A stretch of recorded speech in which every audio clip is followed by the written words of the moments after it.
so I used to collect the kids from school a Yeah. few times a week.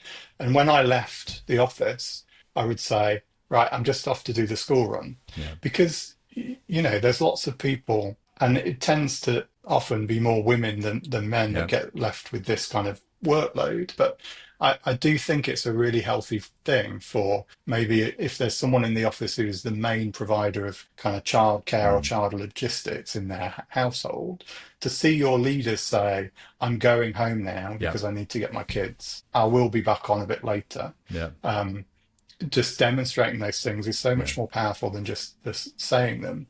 But, Mm. and I've also been in lots of businesses where the privilege of flexibility only comes with seniority. And I think that's a Yeah. really Yeah. unhealthy thing, right? Yeah. We always had this thing at Mina where we wanted to treat everyone like an adult.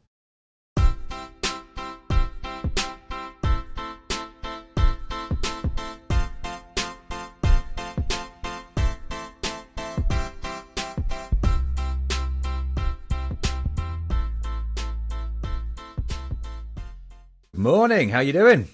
I'm good. I'm good. Yeah, the sun's back after Sun's back. a lot of rain this weekend. Yes. But we are Yes. both in kids off school territory now, right? So it's there's a bit of juggling going on. But Indeed, other we than are. that, all good. Yeah, it's part of the fun of the summer holidays. Kids running about Yeah. outside, and my wife's not finished work yet, so I'm on duty today. So if we have visitors during this, then special guests maybe if we can call them. But welcome to the Unicorns and Workhorses podcast, episode 5 or something like that. I think. Yeah, think so. I think today we're going to focus on talking a little bit about culture, which is a topic that we've spoken about quite a lot recently, and you ended up going and doing a talk at Climb 25 recently, which was amazing. How did that go? It was good. Yeah, it was really enjoyable. It's the second one I've done on culture over the last few weeks. The first was at Venture Community. That Yes. was that was good. And then Climb is obviously this huge event, Yeah. like thousands and thousands of people in the Royal Armouries in Leeds. Yeah. It was slightly bizarre because it was silent and disco style. So I Yes. was in the corner of a very busy kind of exhibition room, and you have your microphone, and everyone who's listening to you has headphones on. Yeah. So you're not actually amplified. You can't hear yourself amplified. Yeah. And after it takes a little bit of getting used to. Yeah. Plus, when I got on stage, there was literally not a soul in there. We were pretty busy by the time I I started, was which was there. good. You were there. I think Ash joined at some Ash point, joined. but there was Yeah. no one else.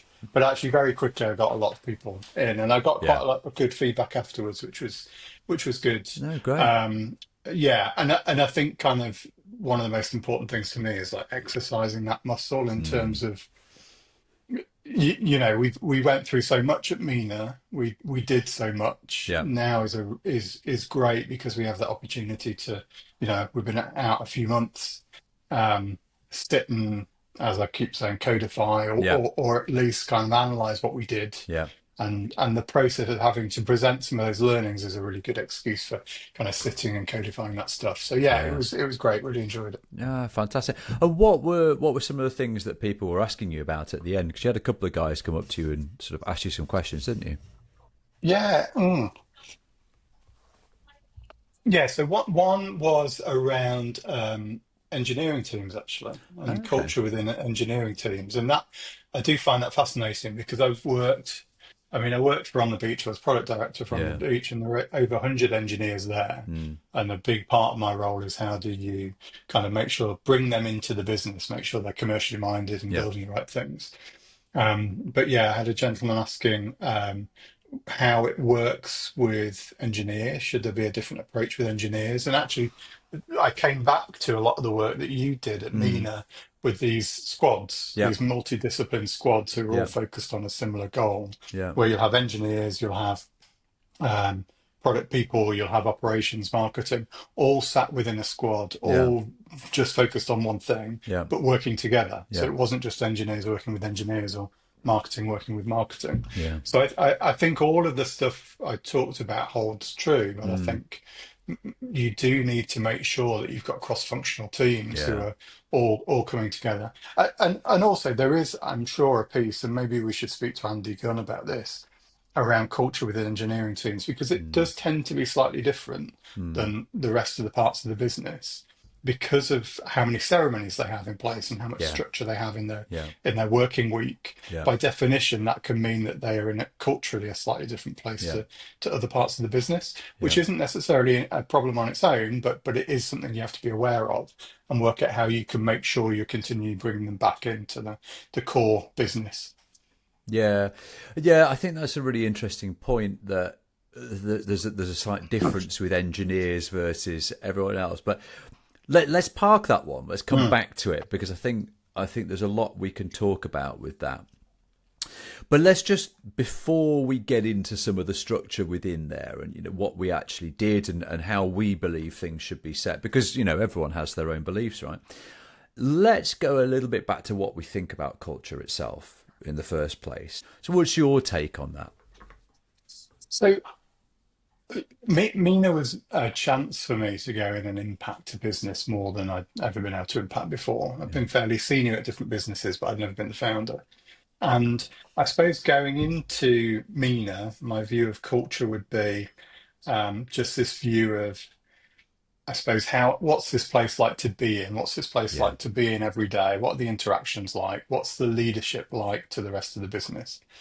And I guess a fairly soft, maybe intangible kind of element to a company. mm, I think what I realized through building and growing Mina is um, it's the very core, it's the very essence of how people interact with each other day yeah, in, day out. And because it in a high growth business, that then means it's probably one of the biggest single influences on the success or otherwise of the business. yeah, And I also think I kind of was unsure whether you were almost allowed to go in and try and nail down or dictate a culture within a business. I kind of, I really. maybe had thought previously maybe it Well, was influenced by founders or yeah, those hires, those people you bring in. But in putting presentations together since I've left, there's a really good quote that I found, which is from Dharmesh Shah, who's mm, founder of HubSpot. And it's every company has a culture. The question is whether or not you decide to shape it. yes, And yeah, and and I think that's the crux of how I see it. Like mm, cultures happen naturally, but I think um, you need to harness it, you need to codify it in order for that culture to remain positive and yeah, intact, especially as a business grows. yeah, And I guess the counterpoint to that is another quote, which Ben Horowitz, mm, which I've used a fair amount, which is culture is how your company make decisions when you're not there, when you're yeah, not in the room. yeah. And as a founder of business, you're not going to be in the room for every decision that's made. It's Maybe you can impossible. be at the beginning, but Mm, eventually you can't. And so the culture is the kind of the values and the decision making that mm, all of your team will have when they try and tackle this huge problem that you want to tackle as a startup. So I feel like it's one of the most important things, and I feel like it's also for many founders and for many people, it's one of the things they think about last. They think about very late in their journey. I think there's a natural propensity for founders, CEOs, managing directors, and in all of the businesses that I've worked in, a lot of the time, culture has kind of equated this sort of fluffy Yeah, HRE crap that we know that we have to do because somebody tells us we have to do it, but let's just get on with the bloody job of business, right? yeah. You've got the Oh, business over here, yeah, and we've got to deliver this stuff, and yeah, then you've got your culture over there, and it's like what you allow people to wear in the office, or yeah, whether or not they get kind of off sites and sports days, or pizza yes, Fridays, or yeah, beer after work on a, you know, that they're very separate things. And yeah, what I realised at Mina is culture can be the superpower because mm, it's the way of aligning everyone in your business, motivating them to deliver a common goal, getting them to love coming to work every day, yeah, getting them to enjoy it, and also allowing them ownership over a business. Like culture is very much top down at the beginning, yeah, um, but culture, I think, can only sustain itself and within a growing business is if everyone is also contributing towards the culture that they want to Yeah. see within the Yeah. organization that they work for. I think what I found fascinating about that kind of distinction between, how you can intentionally build culture, how culture forms by itself, even if you do it intentionally or not, and the sort of the dichotomy of business attitude in general to it, because that's not, it's not exclusive. We'll talk about some examples of that, I think, in a second. But if you think about culture from a much broader perspective, the British culture, for example, versus the American culture versus the Australian versus the French. It's from the outside, you look at it and it's quite easy to perceive what that's like. Do you know what I mean? Okay, I might be guilty in a moment of some horrendous generalizations here. But, if you're going to say what's American culture like, it's go get them attitude, everybody can do it, individualism kind of slightly over the collective, Aussie attitude tends to be a bit more laid back, cheerfulness all the time, that kind of quite British sense of sarcasm, and sport is sort of really, really involved in that. And Brits, we've got our stiff upper lip, but we've also got this kind of history of art and, a bit of entrepreneurism in the background, but always we're going to be reserved. That culture definitely exists within those nation states. So why there's this perception within a business, which in essentially is just a microcosm of any kind of social get together. I find it quite funny that business owners see it as an addition that they have to do, as opposed to something that they really, really should, kind of nurture and harbour. And I think for a lot of business owners, it probably just seems a bit alien yeah, and a bit too soft, as you kind of said before. So if you think about, again, it's a bit stereotypical, but your archetype kind of founder, yeah, CEO, yeah, this is someone who is usually pretty driven, yeah, has got very big ideas, very kind of ambitious aims for what they want to do, both personally yeah, and with their company.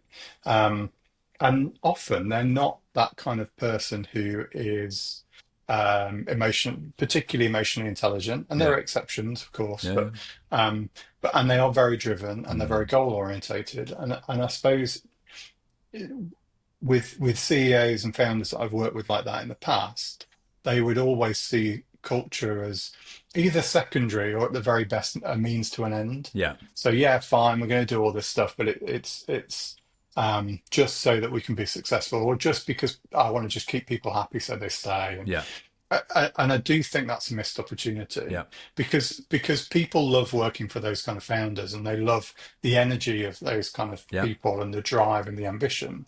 Um, and I think if you can put the structure in place around that, and you can take the values from those individuals and try and codify them and try and mm, make them accessible and readable to the whole business, I think people will really start to contribute more to that same yeah, mentality. And you can also stop, to an extent, some of the negatives that come from mm, those very driven people, yeah, like sales teams just pushing and pushing and pushing, yeah, selling whatever and not really caring about what the customer yeah, experience is afterwards, right? yeah, So what I've enjoyed doing, and what we've done a little of, and what we've both done individually um, prior to Trove, is working with those kind of founders and mm, helping them to see that this isn't a fluffy thing on the side. no, This is a way of turbocharging your growth, yeah, because a business is just a load of people together, and so mm, naturally, having the right structure in place and the right alignment for those people mean you get more from them. yeah, And if people enjoy coming to work, you get more from them. And if they all align towards the same goal, you get more yeah, from them.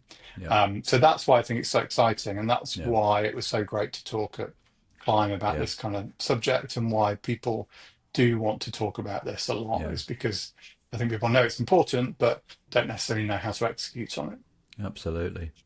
Just to look in the news, for example, at the moment. Then let's go and take a sidestep.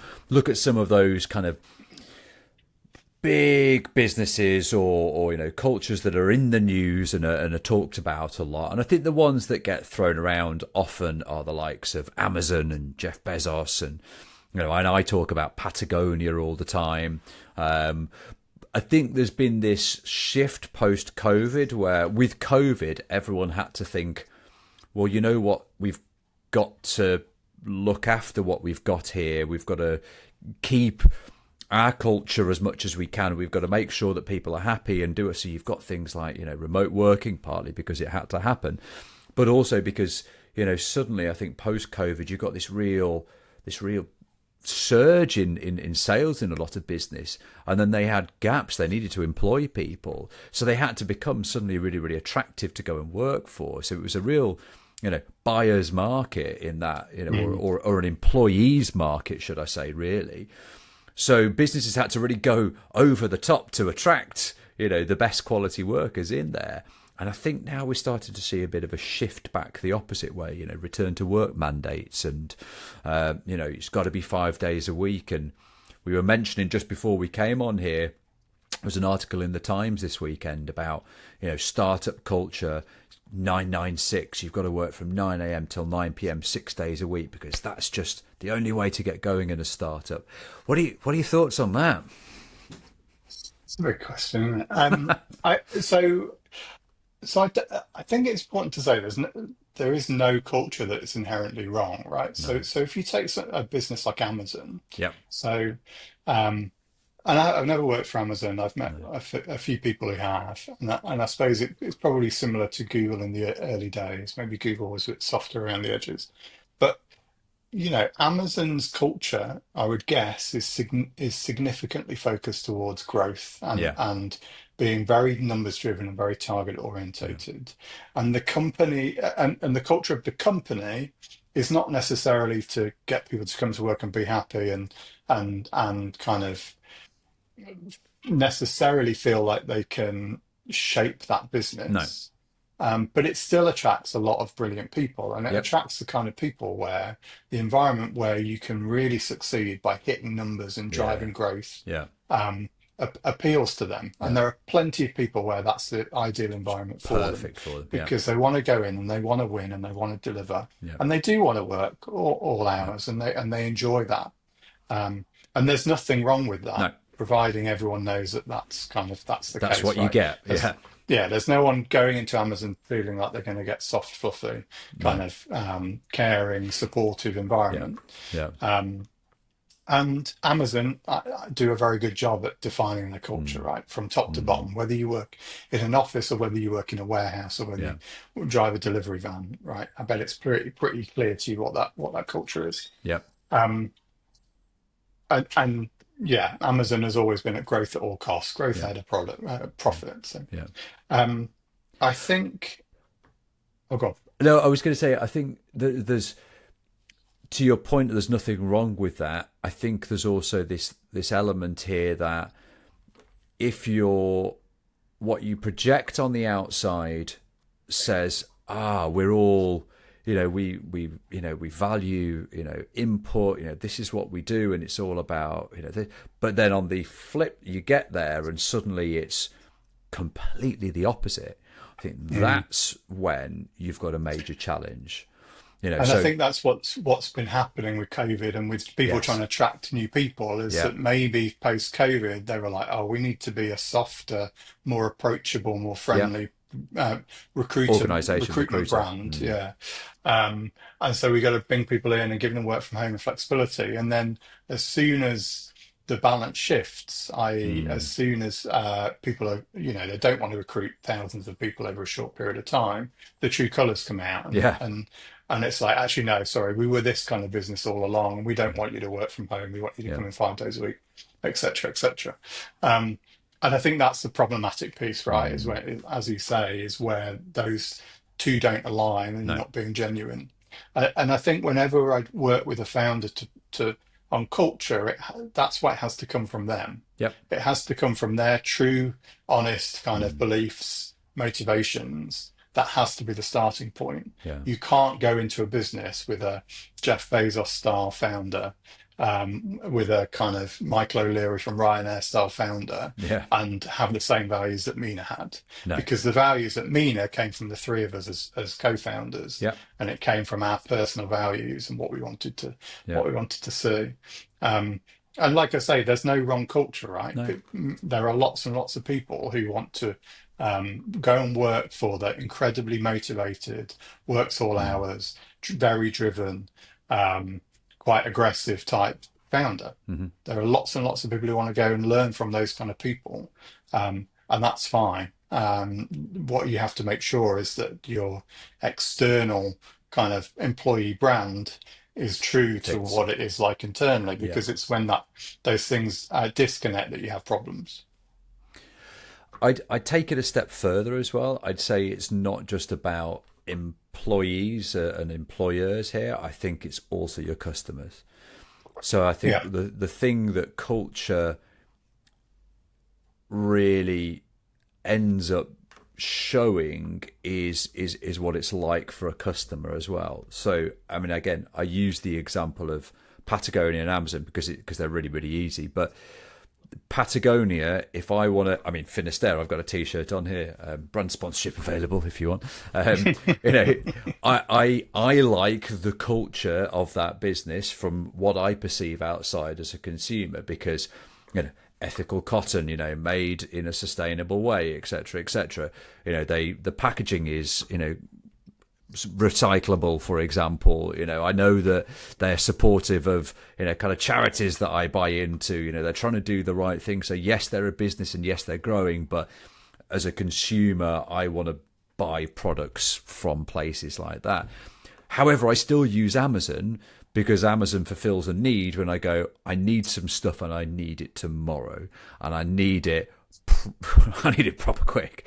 So I use Amazon all the time, but I wouldn't go and buy, you know, something like a T-shirt or some clothing from it, Yeah. because it doesn't fit with who I am and actually my personal brand within here as well. So I think that culture leaches over into everything that you do, and again, that's absolutely fine because you're trying to attract different customers. You know, if Finisterre suddenly came out and said, right, growth at all cost, we're going to sell the T-shirts at the same price, but we're going to source it from, you know, some sweatshop in, I don't know, Bangladesh or whatever, they'd lose me as a customer. Culture is internal. It's for your, you know, your internal business. It's for your employees. It's for your future employees, but it's also really importantly for your customers as well. And I think we found, and we'll cover this in a minute, you know, how we actually built that culture at Mina, or how you put it together. What happened was, externally, people said, I love what you guys are doing. It looks amazing. We really want to work with a business like yours. Yes. Yeah. And I think ultimately that also helped to get acquired, right? It We were did. we were a B Yeah. Corp in the electric vehicle space, so Yeah. green tech, Yeah. in a company where most of our employees were very vocal about how much they loved working for the Yeah. business. Um, and so, in terms of, without being too cynical, the story Mm. of what the acquiring business was Yeah. buying, It's it really all strong. lined up and it was all authentic. Yeah. Um, and I think, to build on what you said, I think there's also something whereby, if people come into a business and they see it as a brand Mm. and as an employee brand, and those two being two slightly different things, and they come and join and they want to work for that business, if it again, if it aligns with their values, if it aligns with what they want from an employer, if Yeah. it aligns with how they see themselves ultimately, Yeah. because quite often people want to work for a business so they can, part of it is I can tell people who I work for and be Yeah. proud of who I work for. I think if all those things align, then it goes back to this idea that you get more from them, Yeah. because there's this much stronger sense of ownership Yeah. of the business that they work Yeah. for. And I do think one of the things that you battle consistently as an employer is employees who don't feel fully kind of engaged in the business that Mm. they work for, and so are slightly removed. And by that I don't mean like they don't feel like they have to work 7 days a week, kind of 12 hours a day. Like I don't mean the unhealthy kind of I'm going to do anything for Yeah. this company. Yeah. I mean much more around the idea of my own values and purpose align with the business that I work for, Yeah. and so um, I'm going to work harder, and it means more to me when we're successful. Yes.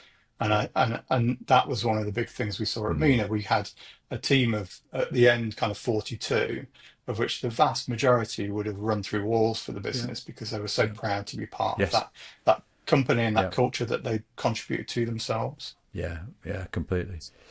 So let's go and talk about what that culture stack is then, and some of the things that you actually can do when we codify that culture. So what are those core kind of rituals, values, etc., that you put in place to build your culture in the first place? For me, culture has to start with values, and we did Yes. our values and we did our vision and our mission very Yeah. early. Yeah. And we did the values when it was just three of us. You Yeah. know, there weren't any other employees. We did it before we hired our Yeah. first employees. I think vision and mission came once we had a handful of Yeah. people within the team. Yeah. Um, and the values were partly kind of current where we Hmm. are now and partly aspirational. Yeah. So we had things like um, care. Hmm. Like we always kind of had this deep um, belief that we should care for the business, that we should care for the people that are within the business, Hmm. and we should care for our customers and kind of do the right thing Yeah. Yeah. with what we were doing. Um, but there was, and sorry, and also trust. Like trust was really implicit, Yeah. and a lot of this drive, especially, came from Andy Gunn, Hmm. one of the three founders. It was a real belief in him that the kind of we should have this idea of trust and transparency within the business. Yeah. So those two are things that were kind of directly from us, right, as founders and our kind of personal values. We then had like be pioneers, Yeah. and that was partly our current belief, but it was also this kind of aspirational, continual kick up the arse, Hmm. have it on the wall to make sure that we never rested on our It's pushing. laurels, that we Yeah. had this idea Yeah. that we have to push. Yeah. And I used to say to people, we are doing things here that literally no one in the world has ever done before. Yeah. As grandiose as that sounds, and that's not because we were a massive trailblazing business, it was just true. We were doing things that no one had ever done. Um, and having that as a consistent reminder to everyone in the business that, yes, this is going to be difficult sometimes Yeah. because no one's done this before, was a real good kind of aspirational value to kind of keep everyone Yeah. focused and everyone um, aiming high. So we had those values, and I haven't gone through all of them, but then we also had our mission and our vision. Hmm. And our mission, well, our vision first in terms of what we wanted to see the world be Yeah. like, and then our mission within that, what was our role to kind of Yes. deliver that. Those came once we had some people in, and we built those together as a team. Yeah. I remember we had a few workshops with Yeah. I everyone in did. the business, Yeah. and we formed that vision and mission Mm. together. And that's really important because that is everyone contributing towards what they want this business to be. Yeah. So I mean, and I know this isn't, we're not kind of giving lessons to people in this kind of podcast, but if I had to do one thing with any founder, it would be those two. It would be your values that have to come from you Yeah. as a founding team, and your vision and mission. Yeah. And then everything kind of hangs from that. Yes. And we had an operating system that kind of had, I don't know, company handbook within there. It Hmm. had how we did one-to-ones, how Yeah. did we did key ceremonies, how we measured results, how we set objectives. Yeah. This structured operating system, but everything within there is populated by the vision, mission, values Yeah. that sat at the top. And it's digestible, it's easy for understanding, and it's tangible Yeah. because quite often I think these things are people don't really understand what they are, Hmm. and the real challenge to get right is to make sure that you're using this stuff Yeah. every day in everything that you do as Yeah. a business. Yeah. I think so.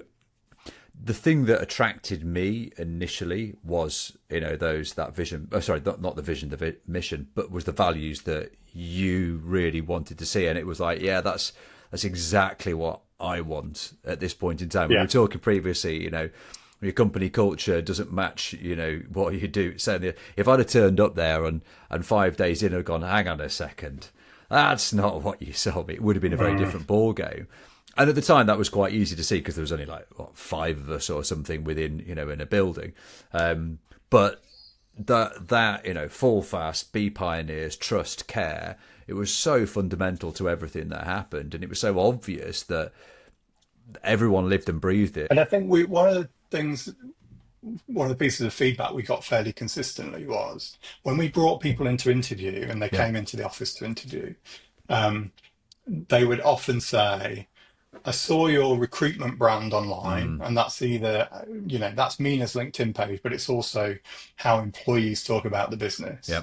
And they knew within 10, 20 minutes of walking into the office that those things were We're true. true. Yeah. Yeah. So it validated the fact that, oh yeah, I've heard all this great stuff, I've Yeah. seen this great stuff, and actually, I've walked into the room, and without getting too kind of spiritual, like Yeah. the energy in The here, I energy's right. know Yeah. Yeah. is completely authentic to what I've Yeah. been told this culture is like, Yeah. and I think that's a real, that's a tick in the box. That is like, Yeah. yeah, we're doing our job here Yeah. because these two things are reflective of each other, Yeah. and we're being authentic in what we're doing. Yeah. Um, and sorry, another point, just as you were talking in terms of, you were saying it's the business that you wanted to be and it's the Mhm. culture that you wanted. One of the things I was most proud of was um, how many initiatives were driven by the team, the Yeah. employees. Yeah. So, Yeah. so we kind of set the structure of this. These are our values. This is the type of business that this should be. And then you had people like Rookie, Mhm. who was one of our very early employees, who, along with Ella, really drove through B Corp Yep. certification Yep. because it was important to her and it was Yeah. important to people within the business that we said, yeah, we want to aim towards this, Yeah. but they drove it They did. through I mean, and it they wouldn't have delivered happened it. without them, would it? Really, it would have. No, They it took on wouldn't. so much work No. to get it over the line.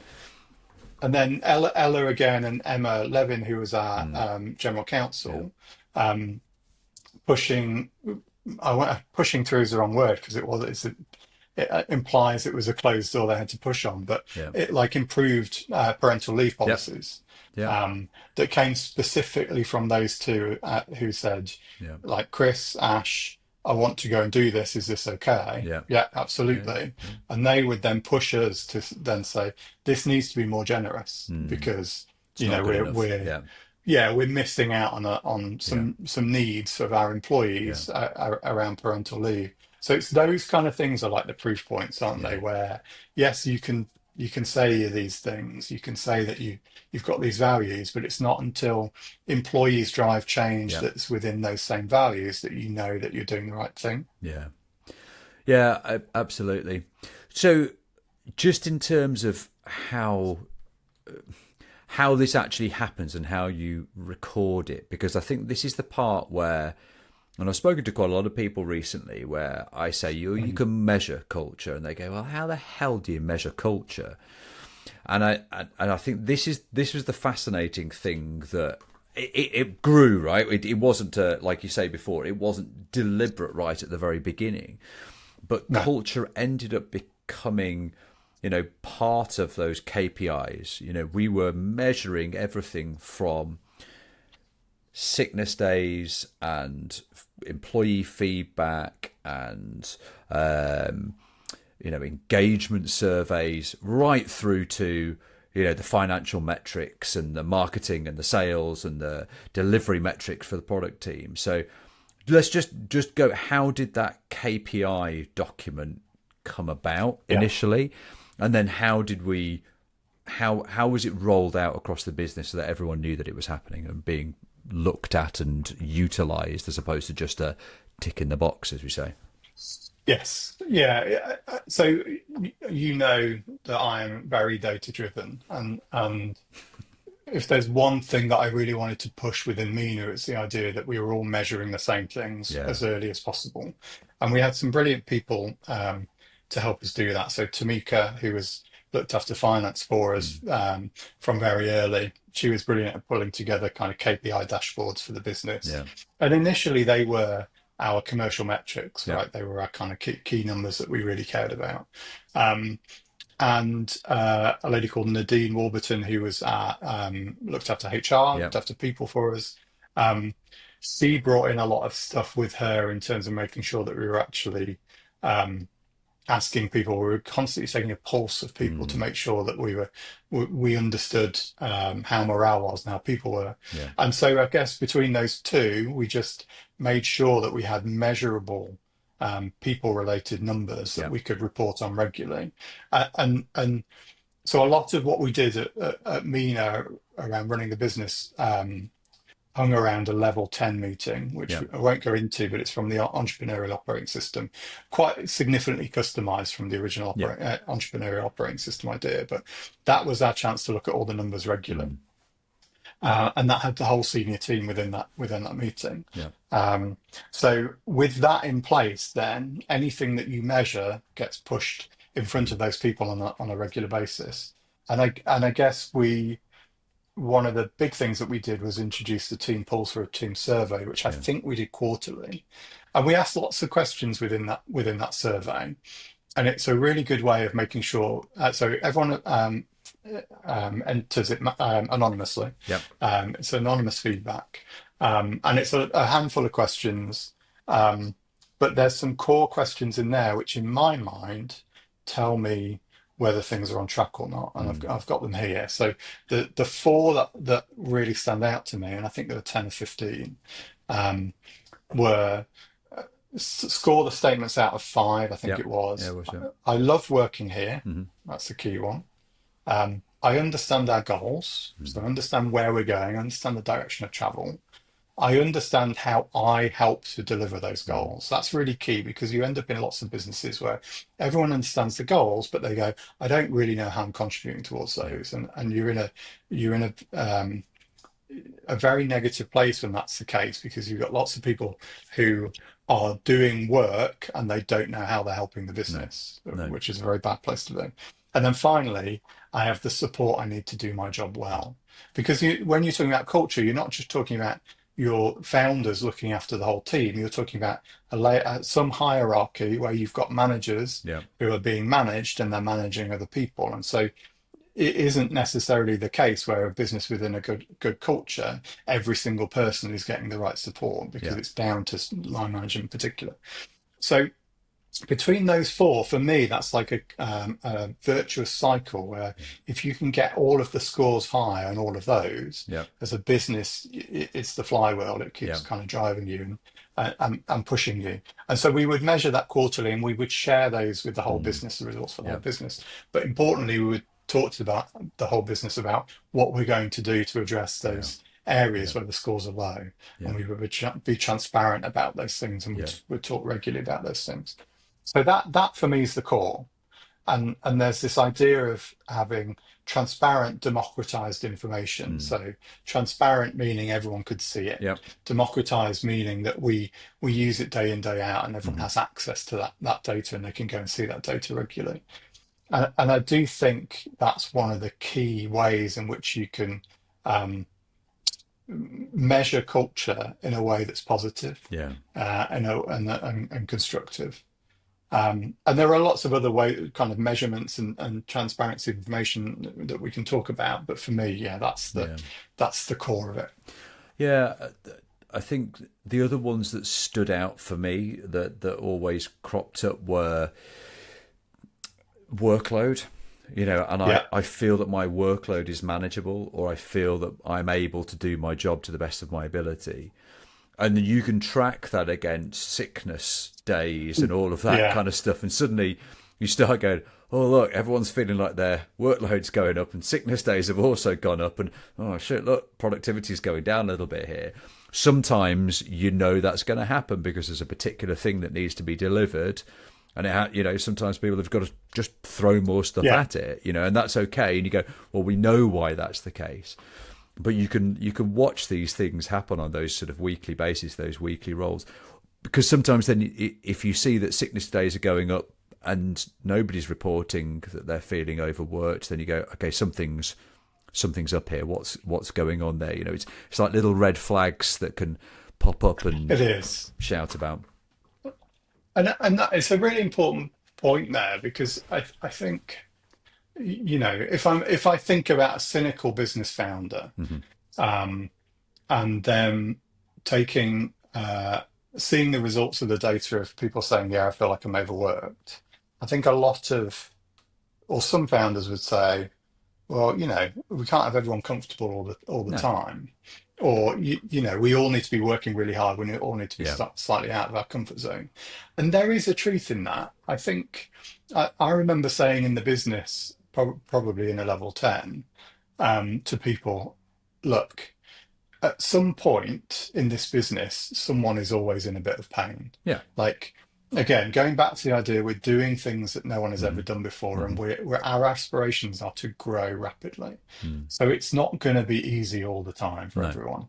And if people are kind of too relaxed, too kind of have too much time, or are able to, their attention wanders, maybe.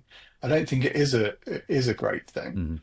I think what I always used to say is someone's always going to be in pain. The important thing is that we pass the baton. Yeah. So Yeah. we don't end up with one team in pain all the time. So No. sometimes the pressure is going to be on sales because Mm. we're not growing fast enough, we're not delivering. Yeah. But actually, if sales are doing their job really, really well, then Mm. maybe that baton gets passed to operations and they're struggling because they're having to onboard loads and Yeah. loads of customers. And if that's the case, someone needs to pass the baton to engineering and say to them, look, Mm. operations are in pain here, so you need to make sure you're building the Yeah. right things to automate more of that flow. And I think good leadership is acknowledging that it's not going to be perfect all the No. time, but you're in a position centrally where you can see what's going on and you can help make sure that others are supporting those who are that are in pain, and Yeah. that they're not in pain permanently, that Yeah. it's only a temporary thing, Yeah. and growing pains are natural. You just have to make sure that the whole team is absorbing that and it's Yes. not Yeah. ever sitting with one area. Yeah. Yeah. Completely. And I think there's a couple of elements that sort of jumped out at me within that. I think there's that leadership place where you're leading from the front, and there's something that always stood out to me. Particularly, there was, going back to those values for a second, and you know, there's that falling fast and trust and all of those kind of things. There was trust kind of came up from the bottom because, like you say, pain was felt in different areas, but as long as the business was trusted and the leadership was trusted to make the right calls at the right time and say, yeah, okay, well, we know that there's pain over here, so let's bring the product team in to see what we can do to fix this pain. We know that that's happening. Okay, so that trust kind of then continues. But the biggest one, I think, that stood out really with trust and with that vulnerability area was you actually posted one day you'd felt overwhelmed, and you'd gone offline, you'd done a thing, and you had to, and then you popped a little message on Slack saying, "Really sorry I wasn't here yesterday afternoon. Needed to take some time. Needed to go for a walk. So had to go and take some time with the wife, and a lot better today. And that's okay." But what that signified to everybody that it was all right. That it was, Yeah. if people at the top are doing that and saying that, what, I've just got to go and take an afternoon to do this thing or whatever because I'm overwhelmed, then that's okay for everybody else to do that. And it wasn't just it's all right that I need to take time off if I'm unwell, and we're not in hustle culture. But what that signified was that everybody from the top down to the bottom, and however, whether you want to call it virtual structures or whatever, everybody was in a place where they were trusted to do the right thing at that point in time. Yeah. So if you were in pain and you were struggling with something, you knew that the founders lived and breathed the values and the leadership lived and breathed the values, so that would be looked at and acted on in the right way at the right point. It was just fundamental across the whole business. Yeah, I think it goes back to the idea that the values have to come from the real values of the founding team, Yep. right? It can't just be something that they want the business to be like that No. isn't what they're like. And I Can't just be written on a mug and left in the kitchen No. where everyone goes, "Ooh, integrity." And I also used to do things like I used to collect the kids from school a Yeah. few times a week. And when I left the office, I would say, right, I'm just off to do the school run. Yeah. Because, there's lots of people, and it tends to often be more women than men that Yeah. get left with this kind of workload. But I do think it's a really healthy thing for maybe if there's someone in the office who's the main provider of kind of childcare or Mm. child logistics in their household, to see your leaders say, I'm going home now Yeah. because I need to get my kids.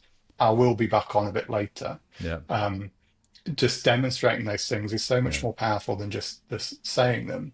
Mm. And I've also been in lots of businesses where the privilege of flexibility only comes with seniority. And I think that's a Yeah. really Yeah. unhealthy thing, right? Yeah. We always had this thing at Mina where we wanted to treat everyone like an adult. Yeah. Um, and if you're in a business where it's only the directors who kind of get to finish early on a Friday because they're off on holiday to Marbella or wherever Yeah. for the weekend, or they're only the ones who get the flexibility.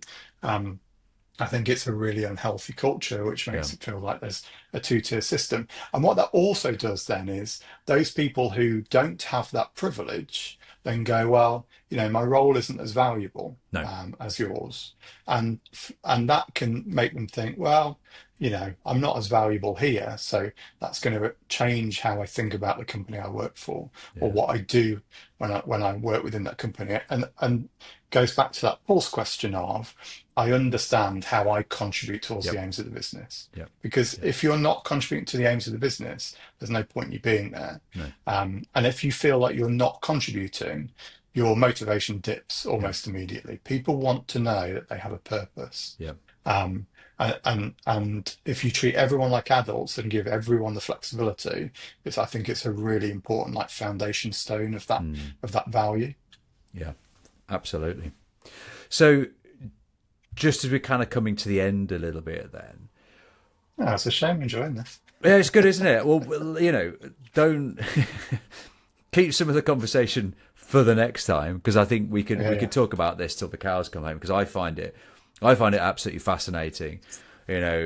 For me, being in Mina was all about how I can help that culture. I was able to have an impact on that business. Not a Mm. founder of the business, but because it was such an open, culture, we were all able to contribute significantly to how the business grew, and that was just amazing. But I've worked in multiple different businesses over the years, some of them far more successful at actually creating the right culture. And, we can talk about those at some point. But if you were to give your top 5 hacks, let's go top 3, right? Top Yeah, top three three. That would be good. culture hacks as a CEO or a founder of a business, what would they be? Should have prepared something for this, I think. So I would codify early. I Mm, think I would take some time, whether that's on your own or with your kind of senior team, to think about how you put the lightweight structure in place to kind of capture the culture that you have or the culture that you want. And I think it can be a combination of the two. Um, and I think you can afford to do that earlier than maybe you you realize think? if you're starting Mm, a new business. Um, but I would make sure that that's a true reflection of yourself. yeah. I think that's really key. I would, if I did nothing else, I would focus on vision, mission, values. Yeah. And I think at the point where you're doing kind of vision and mission, um, I would work with you as wide a team as possible Yeah. to help that idea, that kind of um, bringing things together, bringing everyone's kind of true motivations together Mm, in something that you all believe in. Um, and I would, if you're not, I would measure current sentiment of your team. yeah. I think it's such an easy thing to do. Yeah. It's so simple. You can turn it around in a couple of hours. Um, and I would I would not just do that. It's almost worse to do it and then do nothing with it. I would do it and I would have a really clear um, process afterwards that everyone Mm, understands as to what's going to happen with that data, what you're going to do with it, what you're going to share, yeah. what your action's going to be. And it Yeah. would be the core of those would be those four. Like, how Mm, much do people like working in the business that you're in? How much do they understand the direction that you're going and the goals? Mm, How much do they understand how they contribute towards that, and mm, how supported do they feel yeah, in their job? Because I think if you ask those questions, that will give you a very clear indication of where you are in terms of the culture of your business and the health of yeah, the culture of your business. yeah. And How about you? anonymous. Have you and anonymous? Yeah, 100%. Yeah, and definitely anonymous. Not like, who's your line manager? Don't give us your name, Yeah, but tell me who your line what manager team do is. you work in? Yeah, yeah, yeah, yeah. No, absolutely. Yeah. How about you? What would yours be? I mean, vision, mission, values for me every single time. I think it's such an important starting point. I think it's such a building block for any business. But I think personally as well, I think prior to coming to a session with vision, mission, values, it's really important to have that personal reflection. I spoke to a lot of founders recently where they've been doing tons of pitches, quite early stages, and then I've gone, okay, so why you? And they've gone, oh well, such and such, I've got loads of experience. And I'm like, okay, no, but why? I mean, Mm, partly I flag towards that stuff anyway. But I think if people don't understand why they're doing something and what their personal motivations are, it's really, really hard to then express that from a business perspective. So vision, mission, values, but also importantly, your own personal why within there as well.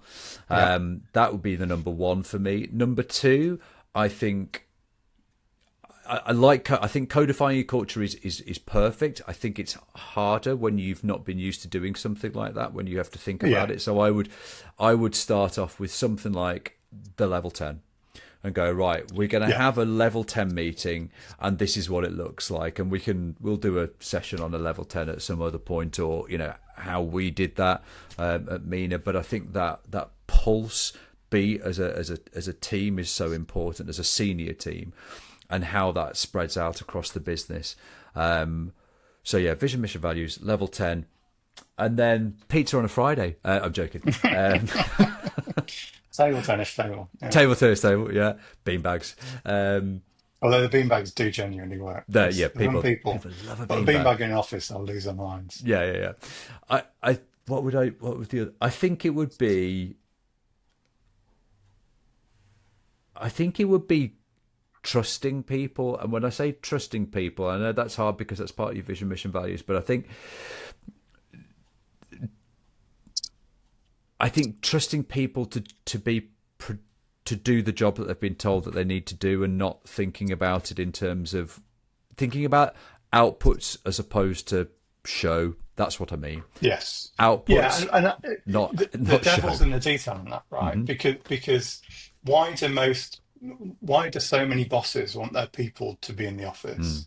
It's because they don't know what they're doing and they Yep, don't know how productive they are. yep, If you need people to be in to see whether they're working, your business is broken, yep. because that implies that's the only way of seeing whether they're contributing, Yes, is to yeah, look across and see whether someone's at a desk. So yeah, you have to be data driven. You have to measure the yeah, right things. You have to yeah, have the right dashboards. You have to have the right KPIs. You have to yeah, trust your employees. You have to recruit slowly so you only yeah, bring people you can trust in. Like, yeah, the presenteeism is a byproduct of a poorly run business in yeah, my mind. yeah, And yeah. so you have to get the foundations in You place do. first. And Yeah, yeah, trust is one of the most important things. yeah, completely. So that was a slightly long three, but there we are. No, Fantastic. it's good. It's good. Yeah, if I can make one more point, just because Go from on. what you said, just sprang something in mind, like a tangible example. One of the things that people do in so many businesses is you're an employee and you go into the HR system and you book your holiday, right? Yeah, And yeah, you put it in the system and your line manager has to approve it. yeah. And in 20 odd years of being a boss, I can't remember an instance where I've declined someone's leave, No. right? Because everyone who works for me, I've always trusted them to make wise Yep. decisions. So one of the things that we did at Mina is Hmm. we removed that level of approval. Yep. You had a set number of holidays, but you could book them whenever you wanted. Yep. But we had such a high level of trust, and we treated people like adults. Hmm. We trusted them to take their holiday at the right time. Yep. And if they took holiday, we trusted them to make sure things were put in place Yep. before, so that Yep. things ran okay when they went. And we trusted them to sit with their colleagues at the beginning of the year and say, when This are is you what's thinking of happening. taking holiday? Because Yeah. I'd like to go here. Is that, and Mm. have those adult conversations Yeah. between their peers rather than saying, "Oh, my boss has to decide who's going to be in this department during peak periods," Yeah. sort of thing. Yeah. And I think if you're in an environment where you can do that, Mm. it's a real kind of litmus test for Yeah. whether your culture is right. If you feel Yeah. comfortable to give people that trust, Yeah. it's a really good show that you trust those people who are around you. Yeah. And as an employee, it feels really empowering. It's a It does. tiny little thing, but it feels really empowering that Yeah. I can just go and book Yeah. holidays. And we were acquired by a corporate business, and this is not a criticism of a corporate business. This is just their Yeah. policies meant that we could no longer do that. And boy, did people get annoyed with that, the Yeah. fact Yeah. that they now had Yeah. to get someone to approve their holiday. Yeah. It really shows how these little things can add up and really help Yeah. contribute towards the culture of the business. Yeah. It is. I think there's that. You just feel like you're not being treated like an adult anymore. I think Yeah. suddenly somebody else decides on what you're doing. And at the end of the day, all humans want to decide their own destiny. It's a Yeah. fundamental, part of being a person, being a human. Not an AI. AIs don't care. They don't care if they're getting a holiday or not. But autonomy is one of those fundamental things that we all want as human beings.